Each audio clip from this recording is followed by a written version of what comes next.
Sejumlah pengunjung yang tengah menikmati suasana Pantai Losari terpaksa harus keluar meninggalkan lokasi anjungan Pantai Losari. Penertiban yang dilakukan Satpol PP Makassar lantaran kawasan anjungan Pantai Losari ditutup sementara. Penutupan dilakukan untuk menghindari kerumunan dan mencegah penyebaran COVID-19 yang kini mengalami peningkatan. Selain itu, petugas juga menemukan sejumlah warga yang berada di kawasan anjungan Pantai Losari tidak menerapkan protokol kesehatan, seperti tak menggunakan masker dan tak menjaga jarak. Sesuai surat edaran pemerintah Kota Makassar, sejumlah lokasi wisata di Makassar ditutup untuk sementara hingga tanggal 3 Januari 2021 mendatang. Dari daerah mana tadi, Pak? Pinrang. Kenapa pilih Losari, Pak?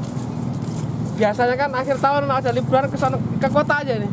Tadi itu sempat disuruh keluar atau apa tadi, Pak? Ya kan sudah ditutup. Kita salahnya robos pagar tadi.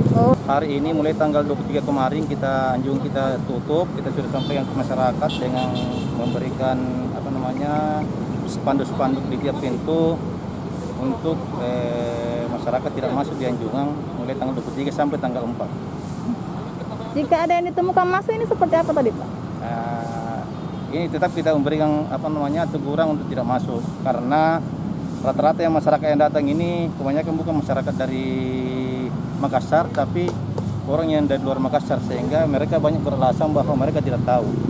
Nah, seperti itu. Jadi kita memberikan teguran-teguran untuk meninggalkan tempat.